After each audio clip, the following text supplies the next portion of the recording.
I hope you can see my screen. Okay, good to know. So this is the first question. Do you remember how to solve ODEs? Oh, sorry. Yeah, do you remember how to solve ODEs?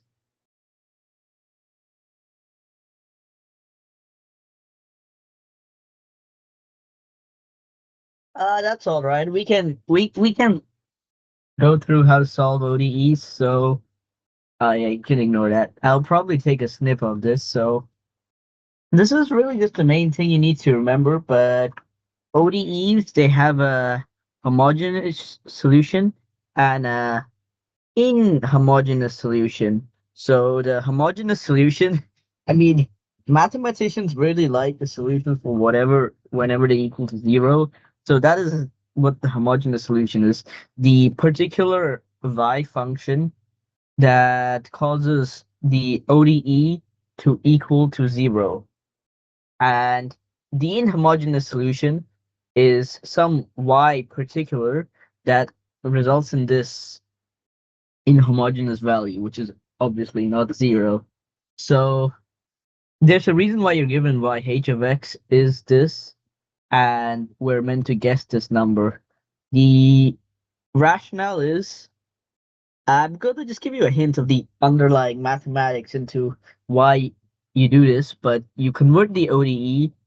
I presume you would remember this stuff into the characteristic polynomial. Okay, that's good to know. Yeah, so you convert it into characteristic. This whole thing happens because you guess each of the solution are in the form lambda e to the negative rx, and I mean that comes from theory of generating functions, so I won't talk about it too much. But basically, once you have this characteristic polynomial, you find the roots, and those roots essentially inform the powers of n you're gonna have.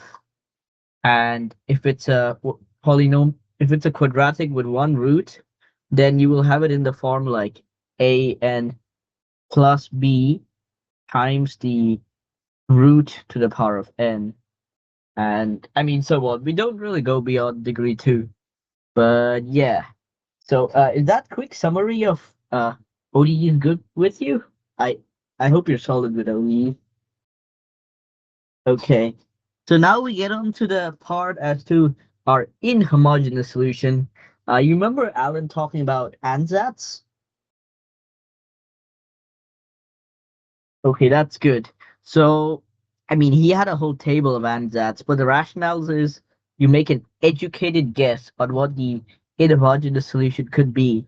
So the rule of thumb is one, if you have some weird like non root to the n stuff, then it's generally a function of that. So it could be ae to the 3x, for example.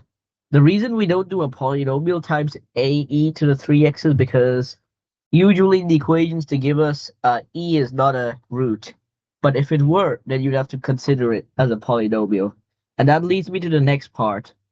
If you have to guess, say your polynomial has the roots lambda 1, lambda 2, and in your ODE, you have an extra power of, say, lambda 1 tailing.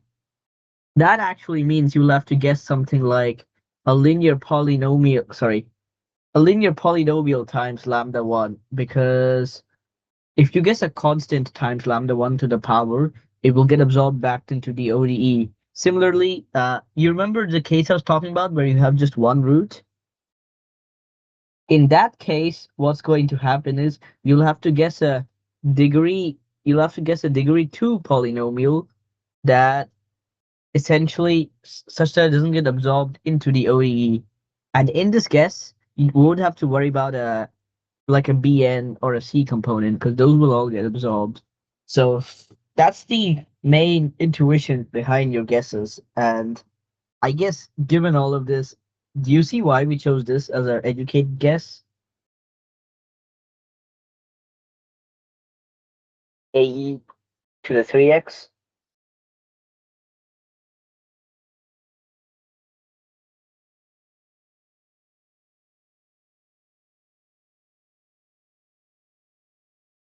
Uh, well,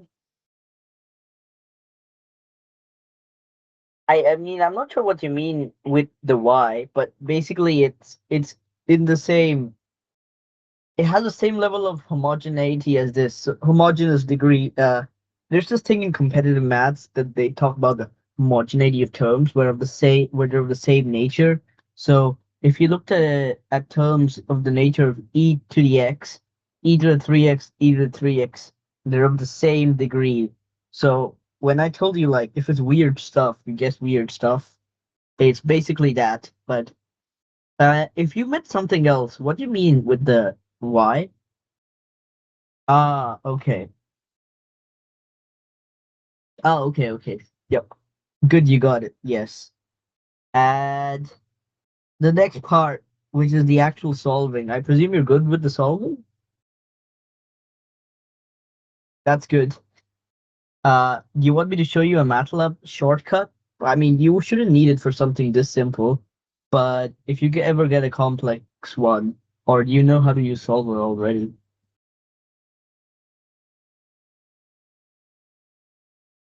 Really?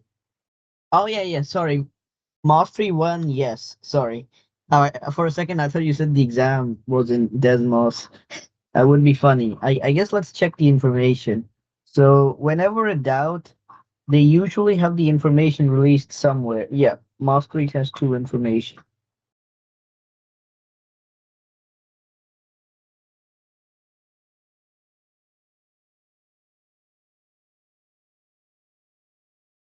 But in MasteryTest2, you'll need to use MATLAB. You can use it for other problems too. So good to know. So do you know the shortcut on MATLAB? We discussed it in 1151 as well.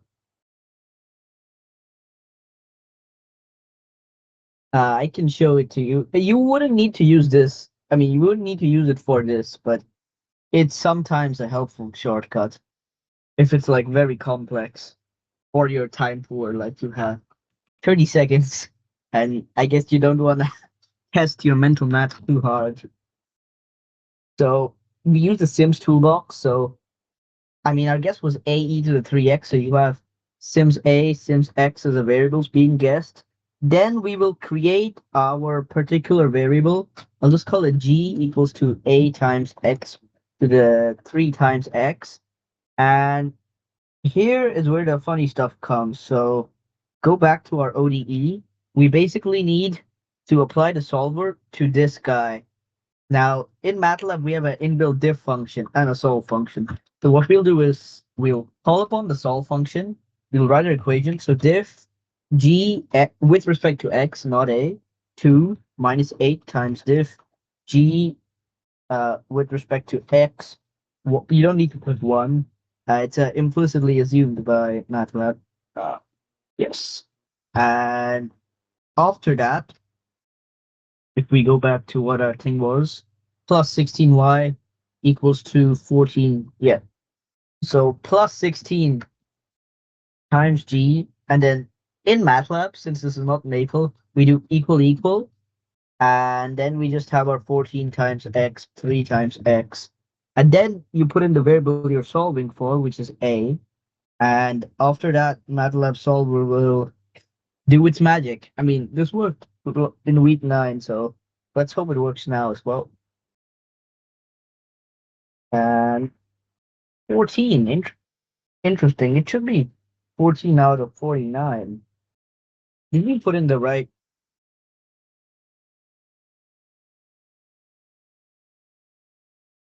Maybe I made a mistake with the guess. It should have worked. Let's see what the actual solution was. It was 14 out of 49. Very peculiar. You know what? I think we had the same issue. Oh, wait. I remember now. I did a -8. Should have been a +8. Silly me. The bracket's actually fine. The extra bracket is to close the solve function. 2 out of 7, which is 14 out of 49. So it works. So that's the shortcut if you ever need it. And I guess good thing MATLAB simplifies this. There are some questions where they won't do the simplification, so you'll need to type in the exact simplified form. But that's the first question done. And I guess second question. Uh, do you know how to do this type of question?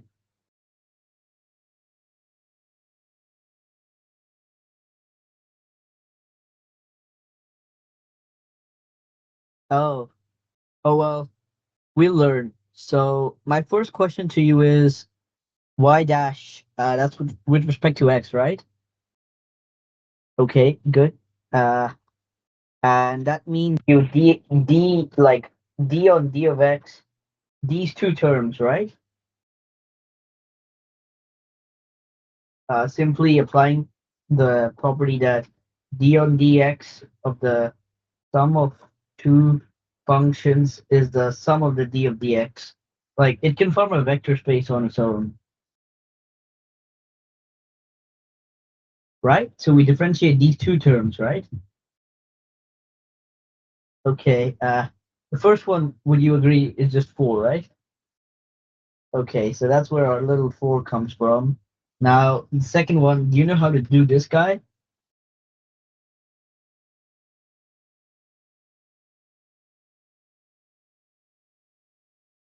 Uh, I mean, that's the crudest way of remembering it. Do you know the underlying framework?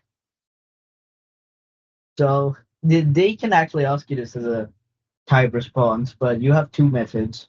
One is the fundamental theorem of calculus. I believe the first one could be the second. They have many, but basically, when you differentiate a function with respect to x, where the upper bound is x and the lower bound is some constant with the underlying, ft thingy, the actual derivative is, like you said, f of x. So that is one way that you can get this guy. However, the other way, I strongly recommend it. I've said it multiple times, but you should just use Leibniz's rule, which is much more universal. Have you ever heard of Leibniz's rule before? I think it was covered in the lecture, right? Oh, that's all right. I shall type it up on MATLAB. One minute. I mean, LaTeX. Yes. So Leibniz's rule is one of the few great rules, but basically, if you are integrating with respect to x, I mean, if you're differentiating with respect to x and integral from a function g of x to the function f of x, yes, I typed in the wrong spot again. Basically, if you're differentiating a function that integrates from a variable g of x to f of x, and let's just call this function a of t with respect to dt. Leibniz's rule simply states that your when you differentiate it, the simplification is actually f differentiated with respect to x times a of f of x minus and g differentiated with respect to x times a g of x. And that is your Leibniz's rule. This is a very, very powerful rule. I hope you can see this. Okay, good. So I would suggest using this as much as possible. I'm just going to double check with the internet that I recalled it correctly.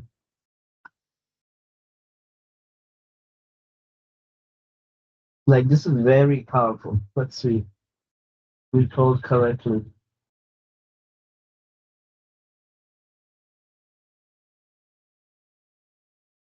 Yeah, that seems about right. Yeah, seems right. Yeah. So, yeah, that is Leibniz's rule. Very, very powerful. And that's the way you get the first part. Now, the second part, you'd be very comfortable with it, right? Like, what's the integral from a to a of any function where a is a constant?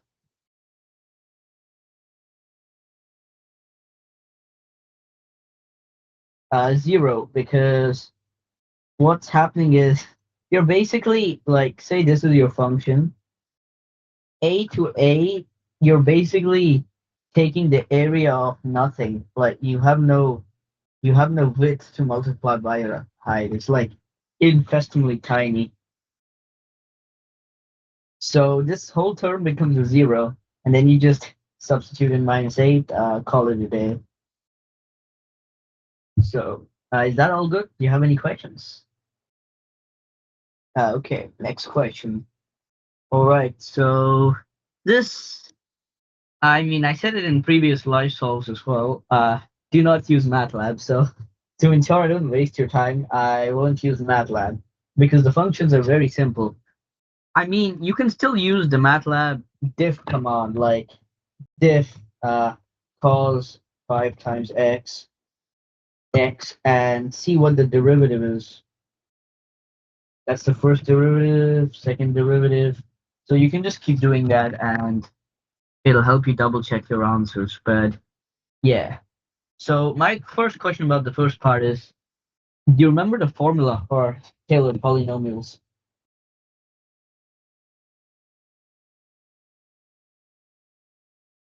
That's all right. We can derive it from scratch together. So this is our current information. Now, my question to you is, what's at the denominator, like b? Do you think, do you remember, like, is it a constant? Is it a function? And we can work off your guess.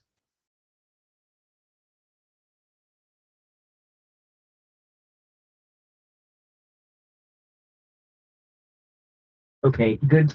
It's some k factorial term, and that's the kth derivative. Now, what do you think a is? Just think about this fact. No, like, what value is a, I mean? Yep, you got it. A Taylor series about any specific point has the point substituted in this formula for coefficients. And good you said it's a recurrence relation because it can form a recurrence relation. And once we have all of these facts, well, do you think you know how a Taylor series would look like? A Taylor series from let's say k equals to 0 to n, where n is greater than or equal to 0. Yeah.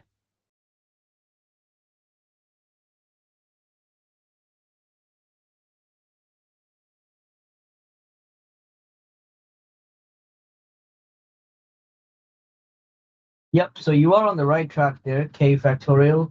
I guess h of k to the pi on 6 is a constant. So, I mean, I'm just going to call it a for the sake of generalization. Now, that's just the coefficient. What do you multiply your points by? Can you deductively observe anything? Like, what are these guys multiplied by? Do you think you can link them to k and a?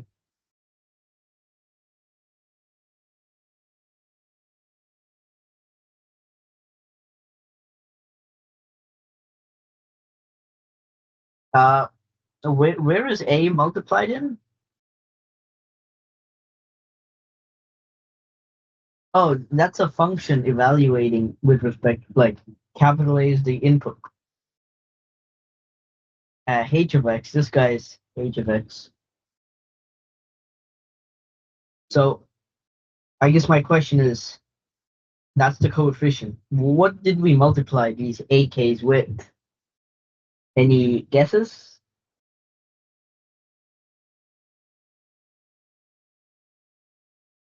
Yeah, the coefficients.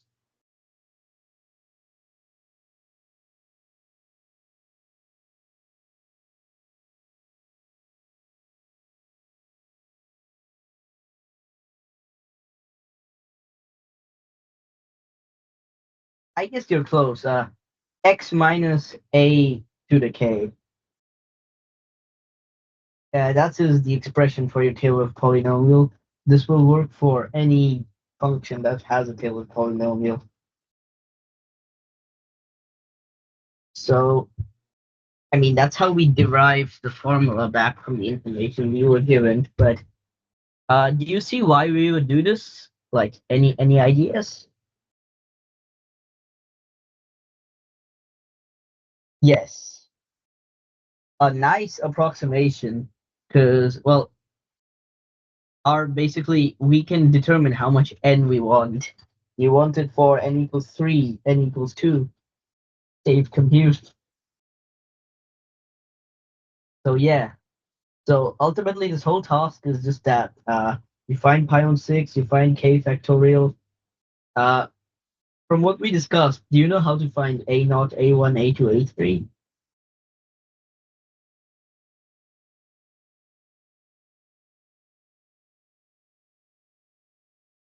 Yep, change.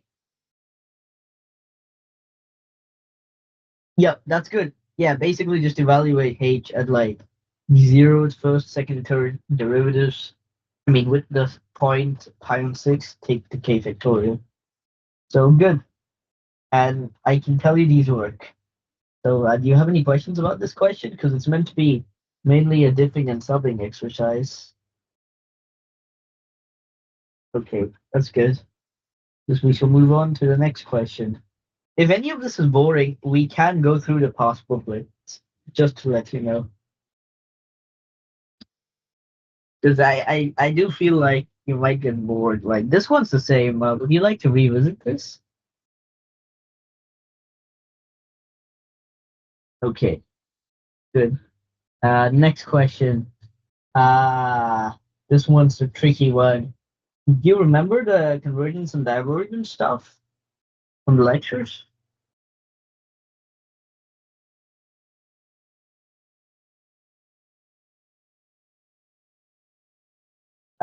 Let me tell you, honestly, I wouldn't have understood it either.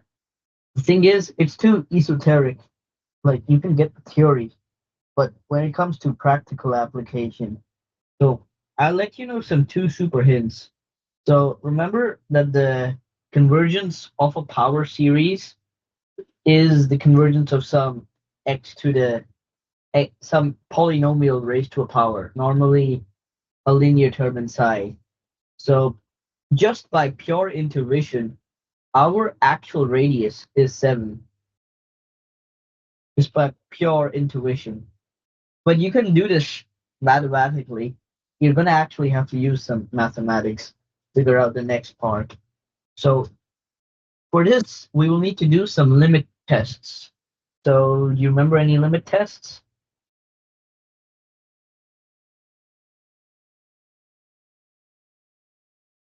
That's all right. So I guess the most fundamental one is if something converges, you would agree the n plus one term is less than in value to the nth term, or at least, yeah, it should be less than. At least eventually we'll find a large enough example. Yep, so good. So in that case, I mean, just to ignore signs, we put an absolute value, but will you agree that the absolute value of an plus 1 on an is less than 1 then? Or should be at least for certain n?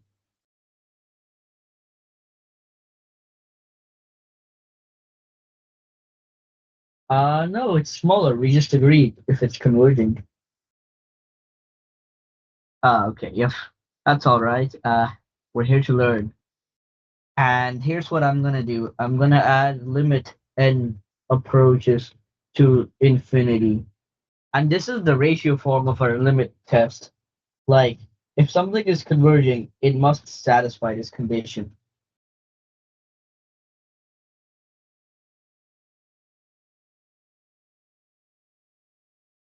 Everything all good? Yep. So you get this part, like this rationale? Okay, good. And this is where the annoying algebra fashion is gonna come. So I guess my question to you is, would you like to work this out, or do you want to see me working out what you get when you take the fraction of these guys? I mean, these two, and then absolute value it? Because it's good to do the working out, or at least can you mentally do it?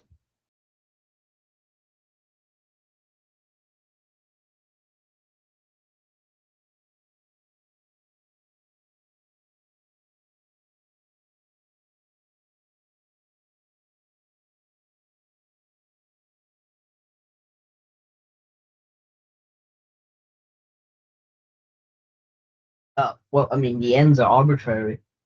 We're, we'll eventually have to look at it when n approaches to infinity. Eventually,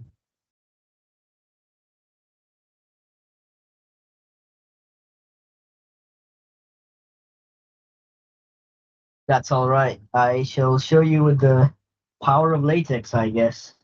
So, I mean, first, let's just let it be some arbitrary n. What we're really going to do is we're going to dissect what our actual terms mean with respect to a absolute value. So let's just say a n plus 1 on a underscore n. Now, with respect to some arbitrary n, once I finish typing this up, tell me if you believe this is what a n plus 1 on n should be before simplification.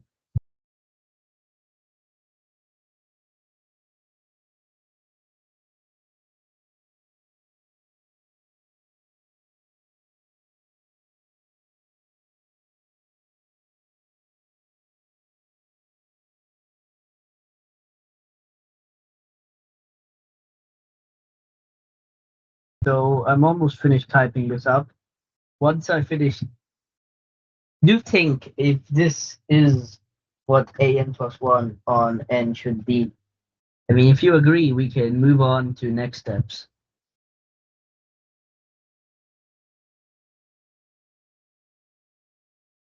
Yep, so just rendered.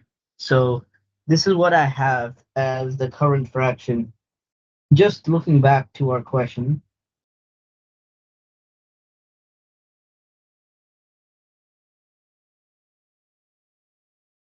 do you believe this is a n plus 1 on a n or some arbitrary n?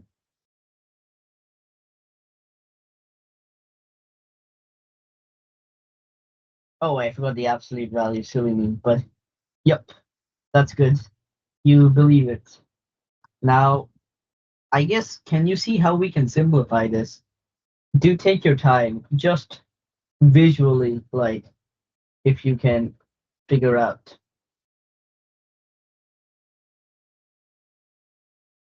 Uh, Cancel out, pardon?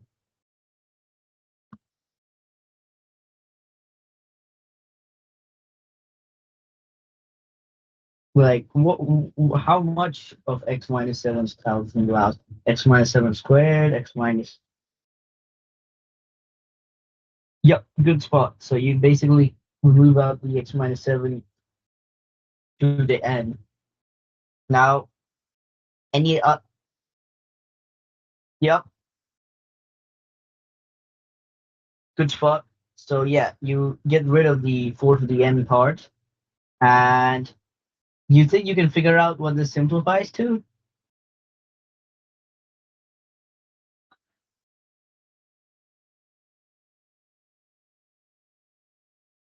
Yep, there is an x minus 7, yes, and there is a 4. Anything about the residual fraction? What is that? Like these n guys, what do you think they would be?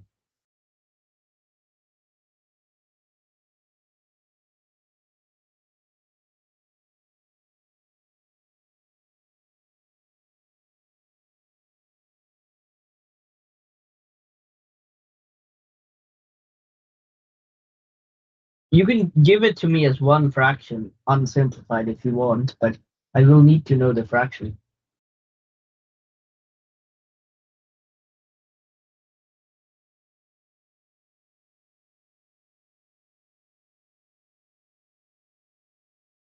Devil in the detail, the other way.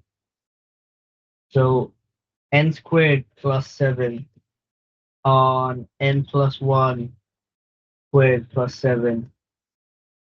Now, as n approaches infinity, what do you think happens to this term?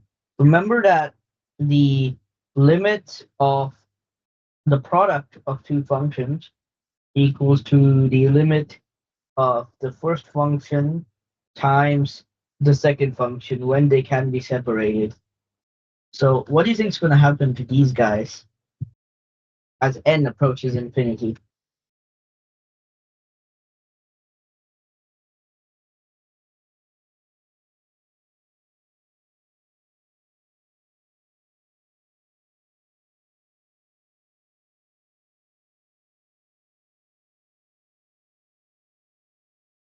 You mean this guy? Yep, that's a good spot. Intuitively, you can think of this as a O of n squared over an O of n squared instead of having to sub in infinities. Essentially, the leading degrees are the same, so the growths can't outstrip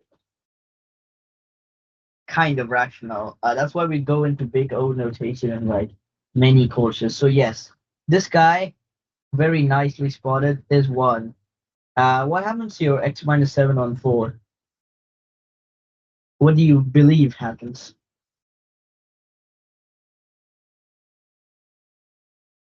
Yep, yep, good. Yes. So as a result of that, would you agree what we have is this guy?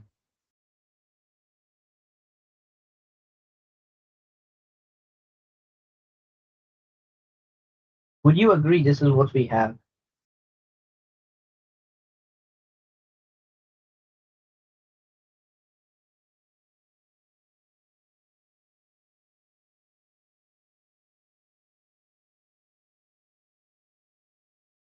That's good. Do you think you can simplify this further into a simple in what do you call it? Involving a simple absolute value of x minus a, like in that form. I mean, any a, just that form.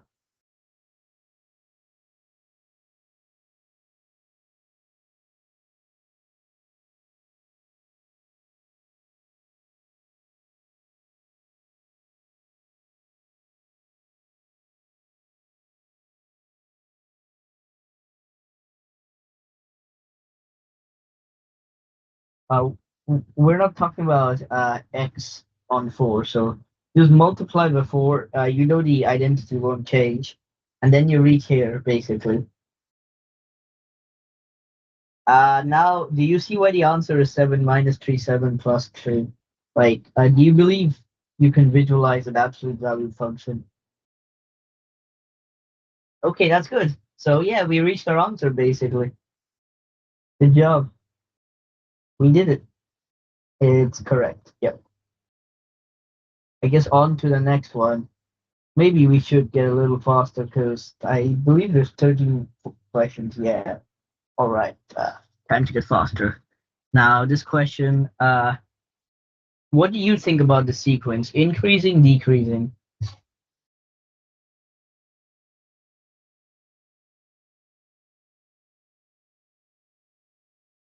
Yes. Any ideas? Why?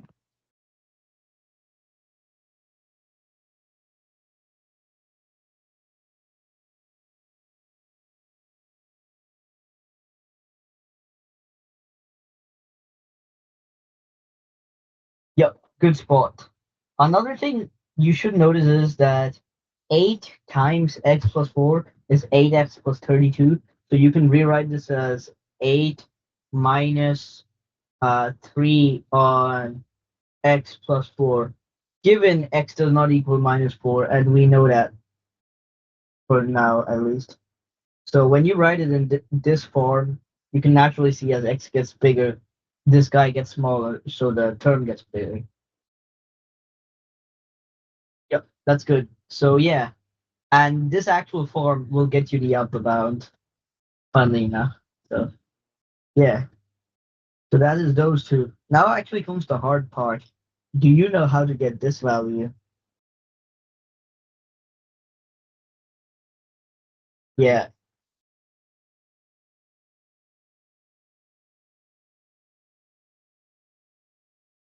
Like, how would you find this value if it were up to you?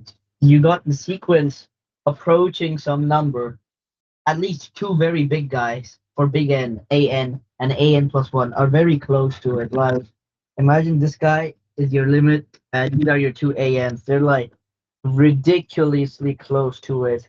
Any guesses you can make?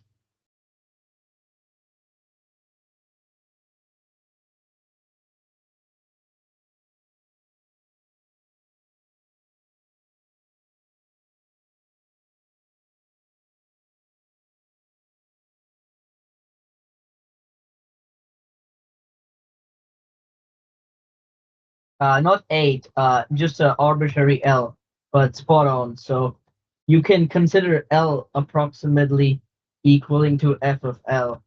Now, when you sub this in, you know x is never negative 4, so L shouldn't be negative 4 either. It's increasing. When you sub this in, you can basically solve a quadratic, and you'll reach this result. And you can use the MATLAB solve function for it. So that is literally how you tackle this. So spot on. You got the intuition. Would you like me to go through the solving, or do you think you're fine? Okay, that's good. So I guess we go to the next part. I guess my question to you is, why are these two options correct? The ones I've ticked.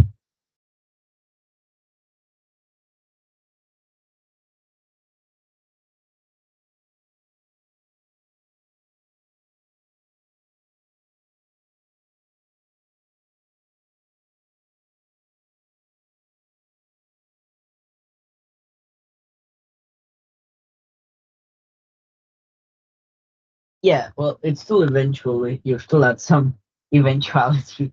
I mean, eventually doesn't mean 10 years later. It's just about the time scale. So in this case, the X scale. So that's the only reason it's eventually. I mean, these answers are very generic. They'll ask you for every question. So that's why they had it eventually. Like in our case, it starts increasing ASAP. But as you were thinking, you could get a weird function like this guy, and then it jumps to crazy someone shorting GameStop or something. So yeah, so good spot because they're both right here. Now, I guess the key question I would like to ask you is just about one of these guys.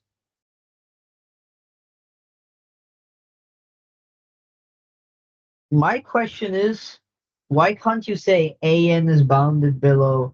Surely the smallest bound should be 4, right? Right? One of the bounds. Why can't you do that?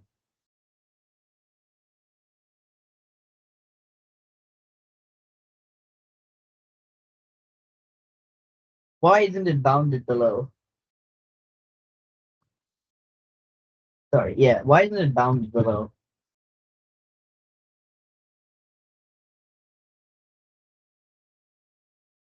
I guess you can take this as the curve for now. You can, I mean, you can call this guy 4. It doesn't need to be bounded to 4. You can call 8 what it approaches. Oh, wait, yep, sorry. You can call 8 what it approaches.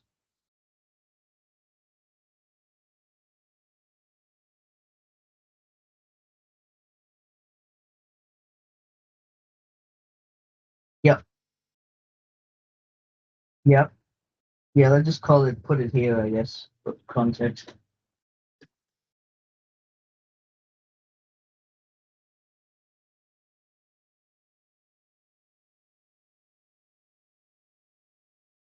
Well, here's the joke. What they mean is the greatest lower bound. Now, as it goes up like really high, your bound should actually 8 minus. Now, 8 minus is not a finite number, and it's more like 8 minus minus because you're on 8 minus trying to reach 8. So, I mean, that is just the main reason. But this gives me another question. Why does this guy not have a limit as n or x approaches infinity? Any clues? Sorry, not limit. Yeah, why does the function not have a limit? Yeah.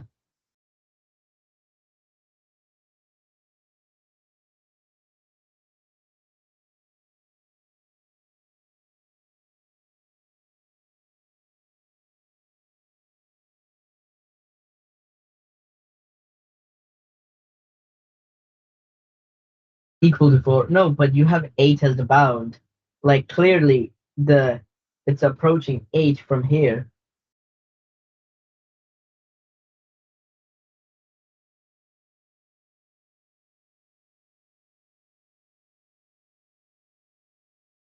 Here's the devil in the detail. For the function to have a limit, it must go from both sides. So you have nothing coming from right to left actually limiting you towards 8. 8 is not actually reachable. And you can't say you have a limit at 8 minus. The limit needs to be at some finite value. So because nothing from the right says your limit is 8, you just can't reach it. For the function, for the series, you can say 8 is the limit, sort of. Yeah. I mean, 8 is not the real limit, but because this guy is the real limit. And I know it looks very funny. As you said, 8 is the asymptote. So, yes. I hope you're clear with this question. We can move on to the next one. Okay, good to know. All right. I mean, this one's pretty similar. Would you like to go through it or? Yes. Good. I'll just say increasing, decreasing. You can always differentiate the function, just so you know. I'll just quickly show you that. Diff word 3 plus 7 times x, x. I mean, I guess differentiation didn't work. And that's where we might just have to talk about simple intuition. It is obviously talking about the sequence. So the trick we had last time is just sum it in. 3 plus 7 times 11. That's going to be a yes. And square root 80 is about 2 root 20. Yeah, square root 80 is about 2 root 20, which is about 4 root 5. Yeah, 16 times 5 is 80. 4 root 5. Clearly, 4 root 5 seems to be less than 11. Like, everything you remember about series. Or you can just check here on MATLAB. Just format long, 4 times square root 5, and it'll tell you it's less than 11. So substitution is the real way to figure out. And yeah, that's all you need. And it'll also inform you that intuitively 7 should be a lower bound, at least. But my real question is, where do you think the 7 even comes from?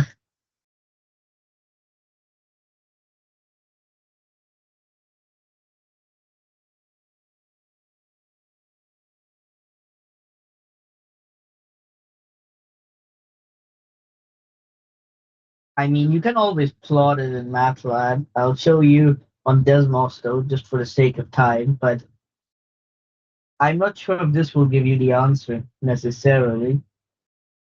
Sometimes it's either a game of intuition or lucky or just passion, as in, what do you call it? Puppet passion. So, and it's say x equals 7. Sorry, y to 7. Not x, y. And I'll put in our point, which was a1, yeah, 11. Okay, obviously it's not that far. I'll just say y equals to 11. So that is our first point. Now, I might even be visualizing this wrong, just so you know. This guy is meant to be decreasing though as a series. Hmm. Very peculiar, I guess I'll say.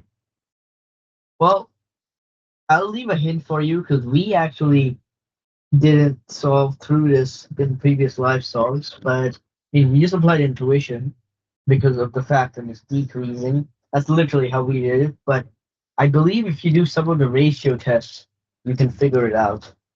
I believe at least. And the limit solving is the same way. This is the same. I guess next question. Do you know how to do this question? I mean, it's like real chill.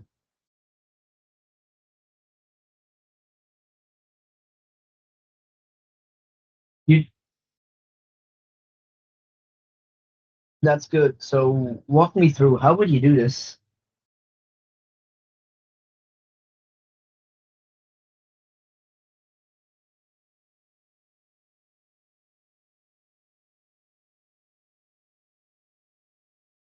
Actually, it's all right. Since we're short of time, I'll just tell you the gist of it.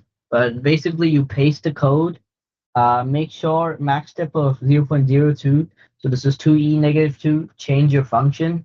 You only need this for like powers or multiplication vectors.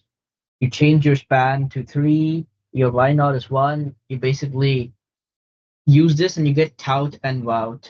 Now, one thing my co-leader found is that MATLAB indexes from 1 onwards. So you can actually build a formula off the index.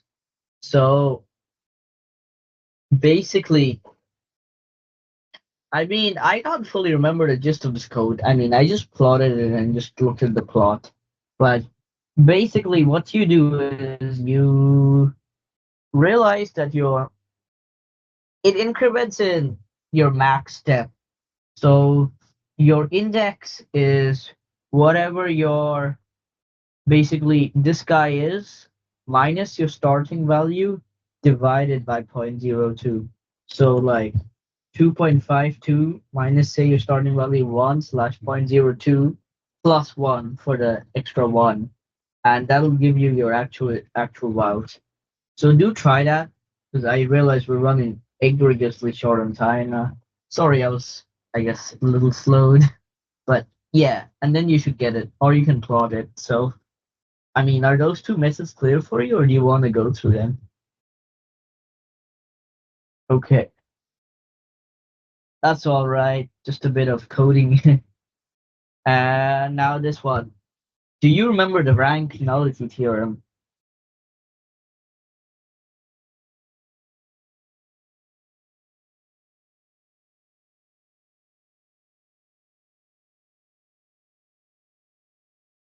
Okay, basically, your rank plus nullity of a matrix equals its dimension.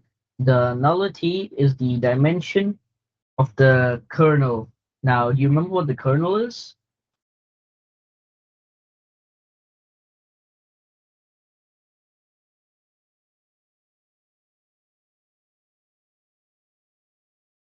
Yep. Basically, your AX equals to 0, your homogeneous solutions. And your dimension is just the dimension your vectors are in. So n or whatever. So based on this, you can actually find your rank as dimension minus the nullity. Now, MATLAB has an actual function for finding the rank. It uses I believe, the SVD algorithm. Since they haven't given you the matrix to copy, do not use it here. I guess my question from intuition is, can you find the nullity given you? Remember that the rank and nullity are preserved even after row reduction.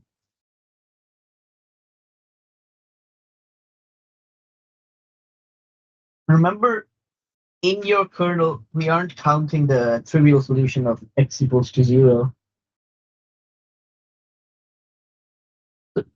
So my question is, see anything suspicious, anything like unnecessary in your view?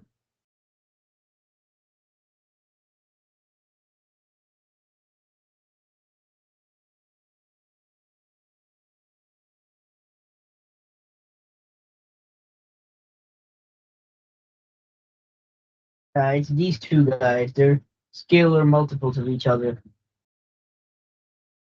And as a result of this, you will have one element in the nullity. Because you can multiply your matrix by a vector that will force these guys to cancel out and zero it out. And that's why the nullity is 1, and then the rank is the dimension of 5 minus the nullity of 4. So, do you get that part? I guess, yeah, with some vector. I'll show you the magic near the end of this question. But basically, for the next part, do you get how to figure this out? What's the basis?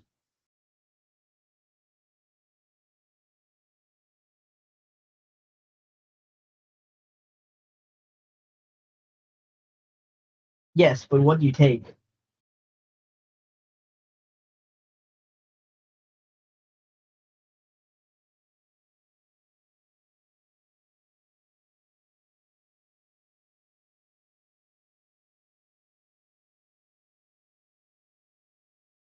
Yes, you did get that. So which one do you take?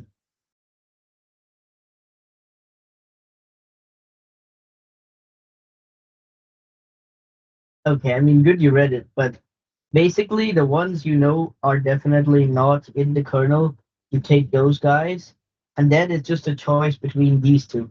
You only take one of these guys, and then you just choose the best option. But yeah, so good thing you at least computationally spotted it. You're pretty fast. Now, my next question is all elements in the kernel. You would agree to zero vectors in the kernel, right? At least trivially. Good. My next question is which one of these do you think should be in the kernel? Why is it this guy and not this guy?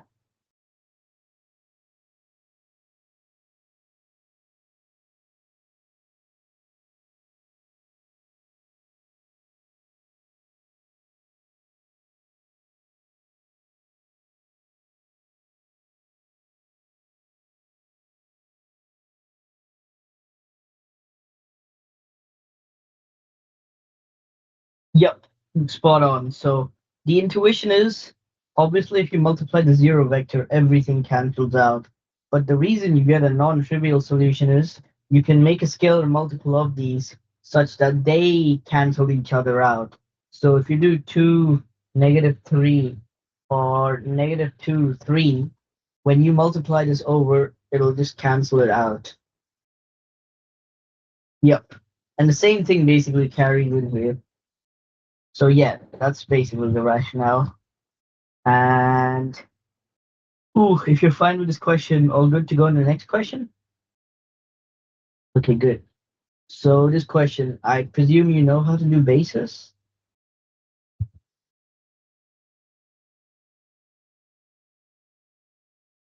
Okay, good. I guess I'll just tell you oversimplified.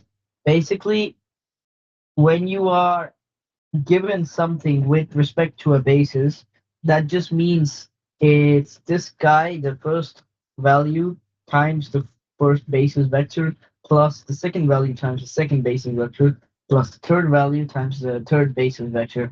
Because you know your standard vector forms, like your A, B, C, that's actually the sum of A times your E1 standard vector plus B times the E2 standard vector plus C times the E3 standard vector. And basically the same rationale continues and you get this guy. So is that part clear? Now, I guess this thing will save you time, but basically you can just help MATLAB compute it for you. So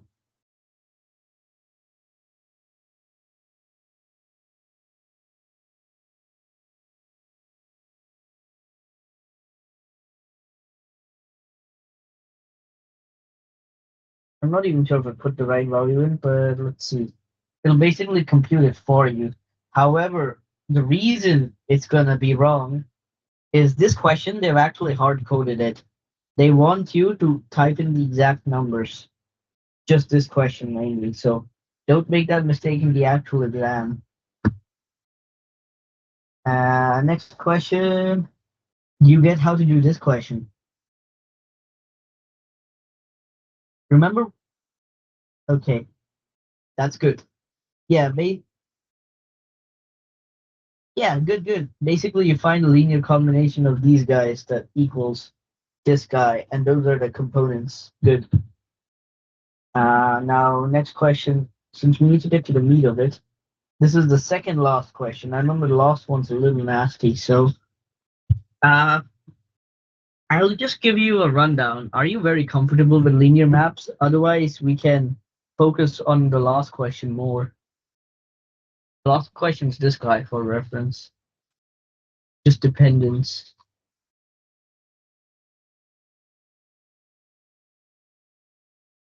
Okay, so you know that they are closed under addition and scalar multiplication, right? That's good. That's why G0 cannot provide enough information to show it's linear because you might have a zero elsewhere. And yeah, these conditions, if it doesn't satisfy any of these, it's not linear. Now, this one, calculating RO shows that R is not a linear transformation, will work on your favor because it shows a 7. But calculating GO necessarily won't work. I mean, something feels a little weird about it, but yeah, no, this should be the rationale. Yeah. All right. Do you get how to do these counter examples?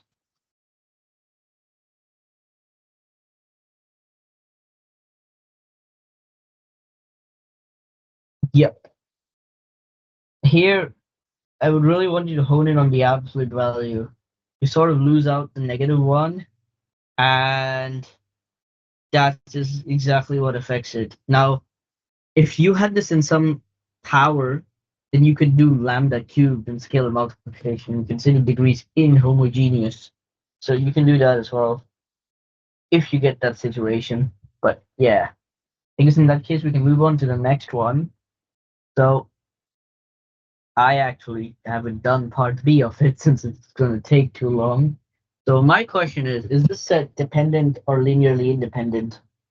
I shall show you the fastest way, which is you basically use the MATLAB rank function. I believe that should work, but oh, sorry, it's in stuff. Yeah. So basically, you type in your matrix. This is the real annoying part: the fact that you gotta format the whole die again and again. So, do you remember which dimension the matrix was?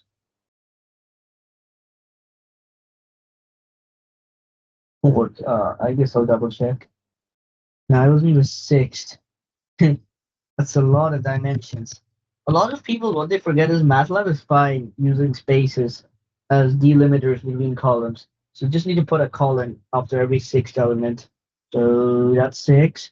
1, 2, 3, 6. 1, 2, 3, 1, 2, 3, 6.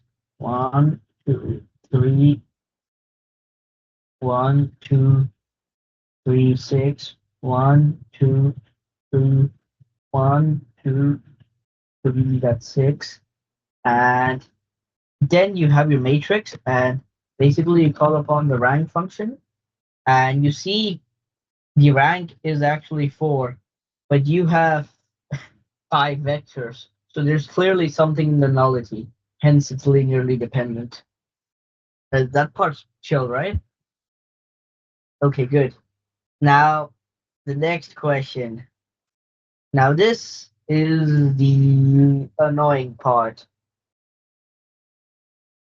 in the span of S. So if you have something that's in the span of S, you'd have it be a linear combination of that, right? So would you agree with me? I'll just type in our vectors first. Say this guy was our vector. Just remember, since it's a vector, you need a column for everything. Put it out in different rows. So if it's in the span of it, would you agree with me that you can, what do you call it? Not that. So would you agree with me that there is a particular x that causes m times x to equal to v.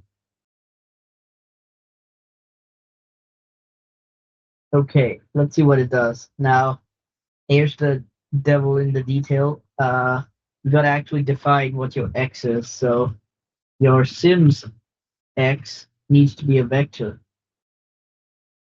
and that's the other thing. You're gonna have to define the whole vector. So you'll have to be like Sims a, b, c, d, e, f, and then x equals to a, b, c, d, e, f. And then ideally this should work. Interesting. Maybe it's bad at it, but the other shortcut way is to basically do what you call it. You do row reduction in reduced row echelon form. So that would be this guy. Oh yes, sorry. No, I'm gonna have to actually Google search this guy. What do you call it? How to attach a MATLAB column to a matrix. I've forgotten it, but it was a nice shortcut.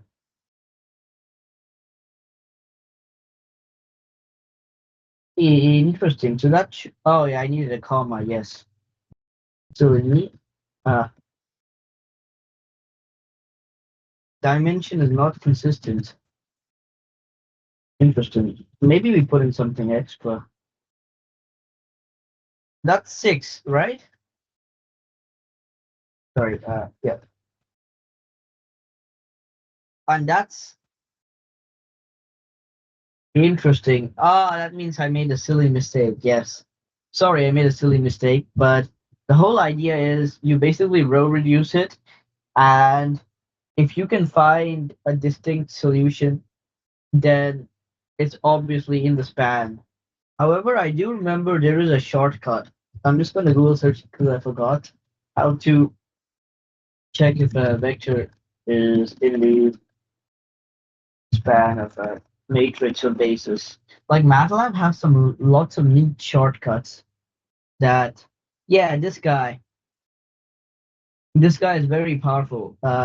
You basically, the whole rationale is if it's in the span, it's in the nullity, which means the rank ideally, like you do a -1 and a -2. So what do you call it?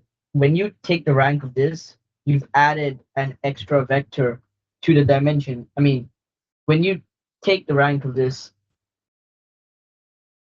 yeah, it should work. Yes. You shouldn't have added an extra dimension. Should work. But yeah, that is basically the shortcut method. Now, I can actually show it to you if you have time. Otherwise, we can end it early. Up to you. Okay, all right. I guess first things first, we fix our function.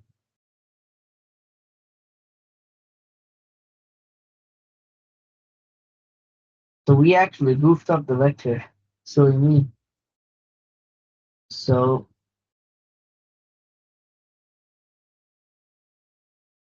yes. Now I'll just paste it from scratch.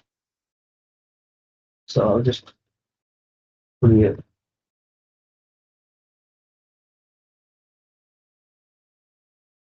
So this guy.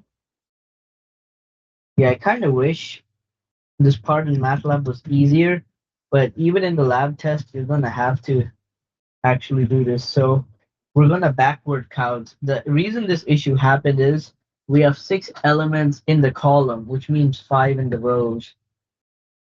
And that's what the delimiter does. So that's 4, that's 5. 1, 2, 3, 4, 5.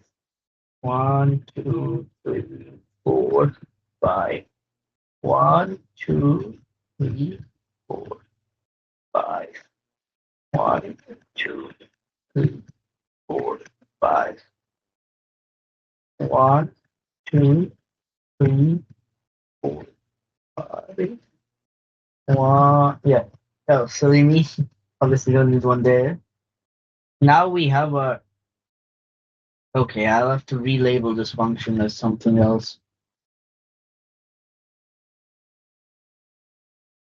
Let's just call this A. Yep. Now our first one, which is the solving, ideally should work. Ah, dimensions do not match. Maybe I goofed up the x dimensions. Let's see REF. Because you would agree that's six elements, right? Yeah, REF. And come over.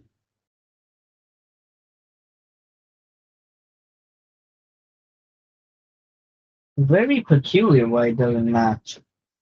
All right, here's one thing we can do. We can just attach a read to the back of this function for the moment. Uh,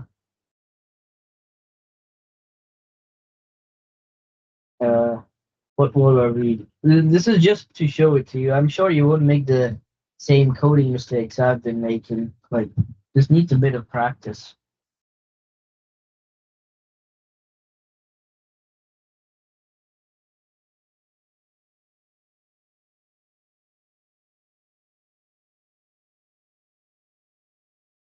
Ah, yes, that's because these guys, they need to be done separately. Six of them. Yep, sorry, these guys need to be distributed evenly. So you would actually have the negative 71 coming here and so on. Okay, that's actually a little problematic because this would mean you have to spend a lot of time making the matrix, which is pretty annoying. There is another way, which is basically you still apply the solver, but you basically extract the components. So I might have to search this up, MATLAB, how to extract the ith column from a matrix. Yeah, use this syntax. They won't teach you column operations, but basically what you can do is you have your A, so you put in solver. So first you sims A, B, C, D, E, F, and then sorry, no, yeah, it's that. So you basically solve A times A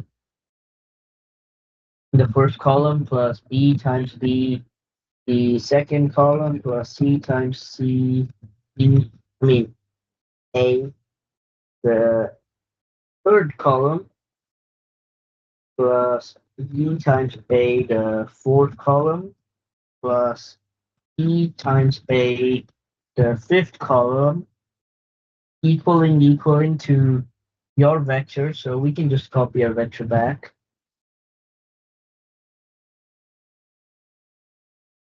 So this guy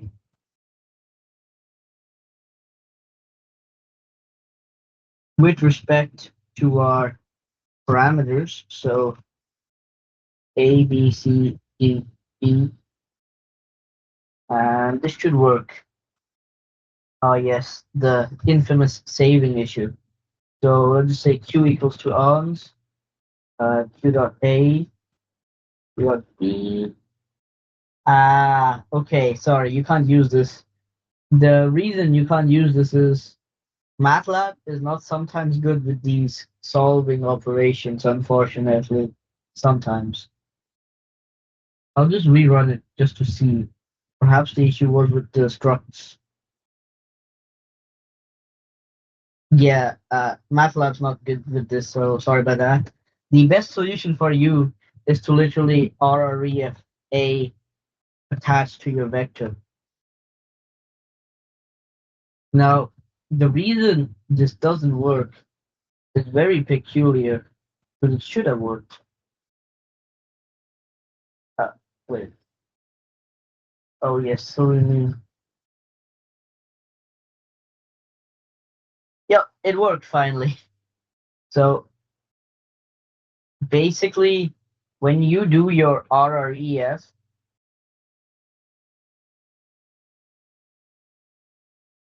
this is your last one. So all zeros equaling to a one. That would be impossible, right? So that is why the first one shouldn't be in the span. So if we select this should be wrong. Yep, it is wrong. It's not in the span. So that is basically how you do it. Uh, and let's try this guy.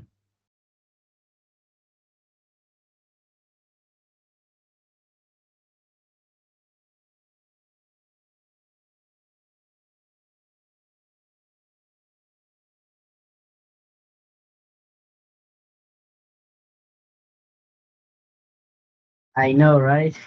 Very time consuming. Same issue. So this should not be in the span. Yep. I guess there's only two more, so we can quickly get those out. Now, those methods I showed you ideally would have worked in most other relatively good coding languages. So I guess it's either a MATLAB thing or I haven't gotten an extension they probably won't give you in the course. This one seems to have the same problem. Yeah. Let's see. I could be doing this wrong. No, it's meant to be right. Interesting. Maybe I didn't change the vector. 140, 35, negative 2, 0, 1, 2, 3, 2, 9, 3.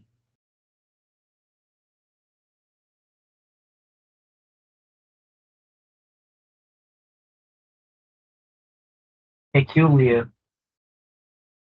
Yeah, this is RREF method usually works. I guess just try it when you're practicing.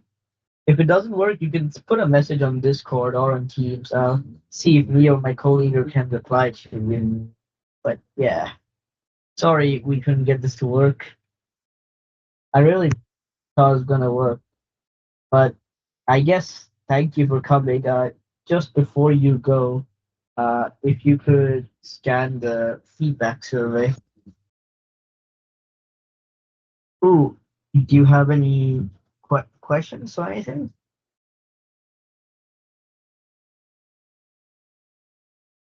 Okay, that's good. I guess good luck for the mastery test then. You want to take a screenshot of the past booklets, or are you just gonna wait for when they all get released? Okay.